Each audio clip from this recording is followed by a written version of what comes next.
This doesn't light your firemen, the pilot lights out. This football team is coming into our place. We're standing in our way. This is a game of the heart. Focus and finish.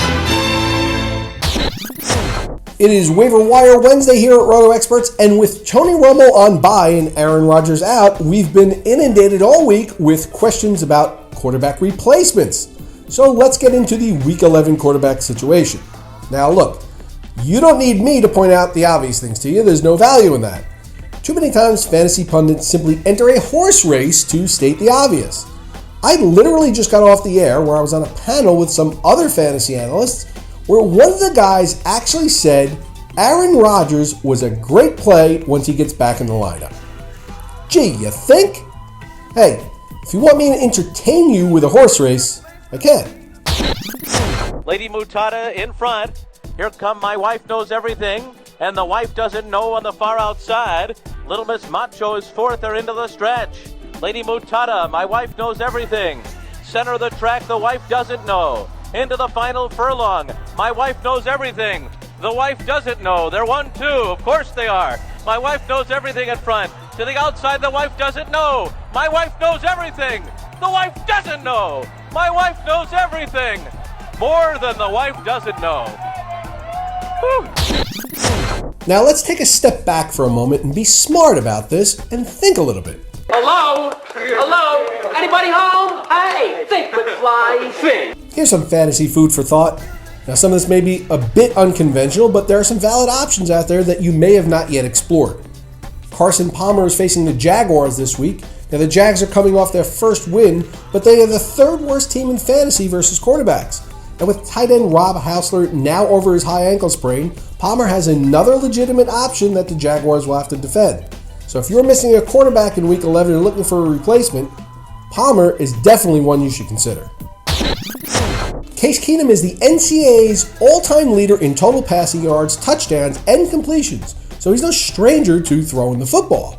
And in his short time throwing passes in the NFL, he's continued to do a fantastic job of finding ways to pump the ball into the end zone. Now he's lost his big running back Arian Foster, so there'll probably be a bit more emphasis on the passing game going forward. And with a favorable matchup this week against the Raiders, what's not to like? Now, so long as you understand the propensity for younger quarterbacks to throw interceptions and can live with the risks, he's definitely worth fantasy consideration in Week 11. Alright, I know it's taboo for many of you who have tried plugging in Alex Smith for a week or two, only to witness one of those games where the Chiefs win 8-6 on a defensive touchdown and a safety. And you've probably sworn to never play him again, regardless of the fact that he's 28-5-1 in the past 3 seasons as a starter. But this week may be a bit different. Now, let's use some double reverse psychology for a moment here. It wouldn't shock me in the least if Smith threw for 270 yards and 3 touchdowns this week against the Broncos, as the drain-the-clock game plan may go out the window if Kansas City is forced to play catch-up. My best guess here is that if the Chiefs win the game, it'll be a low-scoring affair, as the number 1 ranked Chiefs defense will be able to stifle the Broncos offense, and Smith won't have to do much throwing. So if you think the Chiefs are going to win, you probably don't want to play Smith. But if you think Manning and company are going to be the first team to finally shred the Chiefs defense, Smith's fantasy stats are likely to be pretty good in a loss as Kansas City attempts to keep up with the Broncos scoring. Quarterbacks have had quite a bit of success against the Broncos defense. A lot of people have been asking me about Scott Tolzien and Josh McCown, 2 of the NFL backups that are at the helm this week. I spoke about both of them earlier in the week, and if you missed it, here it is. Scott Tolzien, ladies and gentlemen, although I always thought it was Tolzien, but I have been known to put my accent on the wrong syllable from time to time. Hey, when he came into the game yesterday, I tweeted that despite the fact he never played an NFL snap before, he was no slouch, and I wouldn't have been surprised if the Packers won the game. Now, that didn't happen, as he did throw a pretty bad pick in the end zone behind the receiver that kind of changed the complexion of the game, but he otherwise played pretty well. There's a few things here to note about Tolzien that you may not know. Mike McCarthy loves him as a quarterback, and just a few weeks ago, the Packers raised his practice squad pay from $6,000 a week to $36,000 a week, making sure that they didn't lose him to another team. And do yourself a favor and check out his stats at Wisconsin. He was the most efficient quarterback in the school's history before Russell Wilson came along.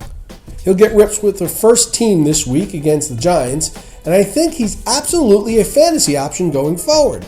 He'll be the starting quarterback for the Pack until Rodgers comes back, and I expect him to be one of the more coveted free agents in the offseason as NFL teams scramble to upgrade their quarterback play.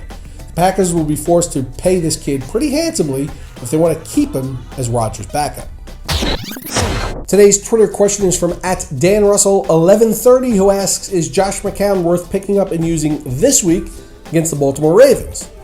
Hey look, McCown's proved that he can run the Bears offense, right?